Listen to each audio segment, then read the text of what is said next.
ang salita ng Diyos, ako ay inutusan ng Panginoon upang ihayag sa lahat ng mga tao ang pagliligtas ng ating Diyos. Kaya sabi niya dito, sumasa akin ang Santong Espiritu ng Diyos upang ihayag ang salita ng Diyos at ako'y kanyang hinirang upang ihayag ang salita ng Diyos. Ito yung katotohanan. Ito yung katotohanan hindi maaaring tanggihan ng kahit sino pa man. Kaya ako ay porsigido na ihayag ang salita ng Diyos sa lahat ng mga tao sapagkat sinabi niya dito, sumasa akin ang Espiritu ng Panginoon sapagkat hinirang niya ako upang ipangaral sa mga dukha ang mabuting balita. Ano ba yung mga dukha? Yung mga mahihirap? Hindi po. Ang tinutukoy dito, lahat ng mga tao na mga hindi kumikilala sa ating Diyos at mga hindi naglilingkod, sila po ay mahirap ang tawag dyan. Nakita mo ba ang lahat ng tao? Naghihikahos yan. Puro yan naghihikahos, makita mo sa paligid, naghihikahos, pero pagdating ng gabi, wala. Nakita nyo? Na yung mga tao sibot-sibot, nag-abalang-abala sa kanyang trabaho, sa kanyang gawain, pero pagdating ng gabi, wala. Kulang pa. Iyan ang kapangyarihan, kaya sinabi nito, hinirang niya ako upang ipangaral sa mga dukha. Kaya nakita mo yung mga taong walang pagkakilala sa Diyos, walang tunay na relasyon sa Panginoon, ang tawag diyan mahirap. Mahirap dahil sila ay hindi kumikilala sa ating Panginoong Jesucristo. Yan ang katotohanan. Yan ang hindi natin matanggihan sa ating buhay kahit sa mga tinatawag nating kalakaran ng ating buhay, hindi natin tatagpuan. Kaya sinabi doon sa Malakias chapter 3 verse 18, tingnan ninyo ang pagkakaiba ng masama at mabuti.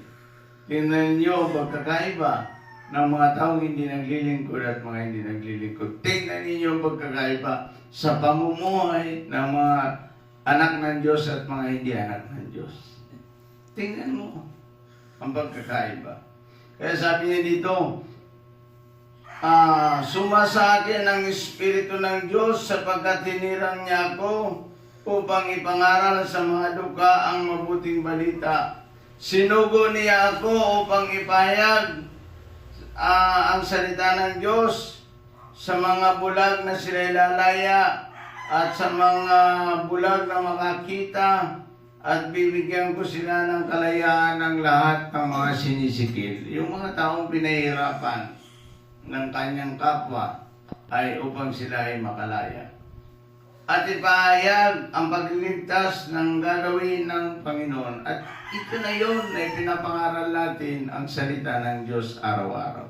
Kung kayo ay magtataka sa TikTok, sa Facebook, sa YouTube, ipinapangaral ng mga taong mga bata, mga matatanda, mga alipin, ipinapangaral ang salita ng Diyos kahit hindi sila nag-aral ng Bible School. Kasi iyon ay nakasulat sa Joel chapter 3 na ipapahayag sa huling araw, ipapahayag ang salita ng Diyos maging bata, mga alipin, matatanda, mga babae at mga lalaki, ipapahayag pagka dumating ang Espiritu Santo. Kasi nga, malapit na ang pagdating ng Panginoon. Kaya dito unti-unti maghihiwalay ang tupa at saka ang kambing. Yung mga masasamang tao, magpapakasama yan. Yung mga mabubuti, magpapakabuti. Kaya dapat nating matandaan lahat. Kahit kasama natin yan sa bahay o sa buhay. Kapag iyan talaga ay hindi kumikilala sa ating Diyos, hihiwalay yan at hihiwalay. Yan ang palatandaan ng Panginoon. Kaya sabi niya dito, ako'y kanyang sinugo. Ako po ay simula ng sinugo ng Panginoon ng pandemic. Hindi pa pandemic, nagmimensahe na sa akin ng Diyos na ipangaral mo ang aking mga salita at nagpakita sa akin ang anghel ng Diyos. Kaya ipinakita sa akin ng anghel ng Diyos na ipahayag ko ang kanyang mabuting balita.